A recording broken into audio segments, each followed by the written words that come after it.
High school শিক্ষান্ত পৰীক্ষাত অষ্টম স্থান লাভ কৰি শিৱসাগৰ জিলা নামটিলৈ গৌৰৱ কঢ়িয়াই আনিলে নামটি চাৰিআলি জাতীয় বিদ্যালয় নিকেতনৰ অন্তৰীক হাজৰিকাই।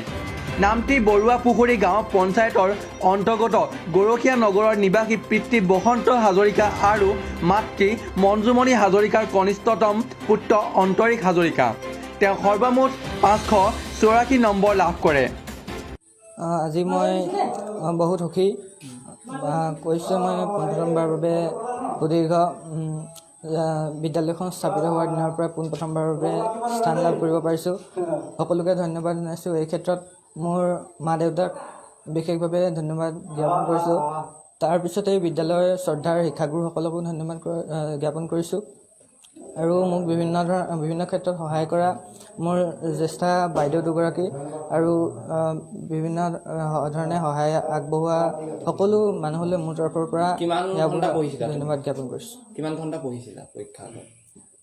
টেষ্ট পৰীক্ষাৰ আগত স্কুল যাবলগীয়া হোৱাৰ বাবে বেছিকৈ পঢ়িবলৈ সময় পোৱা নাছিলোঁ।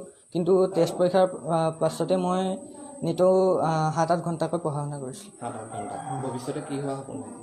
ভৱিষ্যতে মই এজন সু অভিযন্তা হিচাপে সমাজ সেৱা কৰিব বিচাৰোঁ। নাজানো কিন্তু সফল হ'ব পাৰোঁ নে নোৱাৰোঁ, কিন্তু মই চেষ্টা কৰিম। পঢ়াৰ উপৰিও তুমি কি কি কৰি ভাল পোৱা?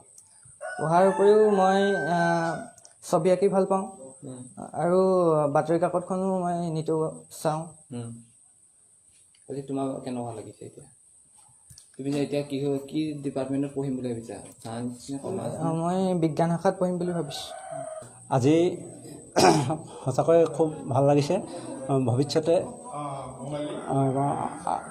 আগতে মানে ল'ৰাটোৱে এনেকুৱা এটা সফলতা মোক দেখুৱাম বুলি মনতে ভাবি আছিলোঁ।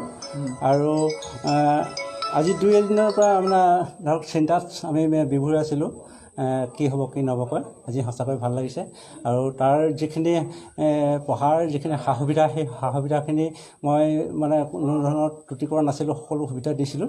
আৰু তাক মানে ল'ৰাজনক পঢ়িবলৈ মই ক'ব নালাগে, সি সৰুৰ পৰাই একাগ্ৰতাকৈ পঢ়িছিলে। আজি এইটো পোৱা সেইটো পোৱা তাক কোনোদিন পোৱা নাছিলোঁ। আৰু ভৱিষ্যতে সি যি হওঁ বুলি ভাবিছে তাক সেইমতে আমি আগুৱাই নিম বুলি ভাবিছোঁ। শিৱসাগৰৰ পৰা ডিম্পল হাজৰিকাৰ ৰিপৰ্ট, নৰ্থ ইষ্ট টাইম।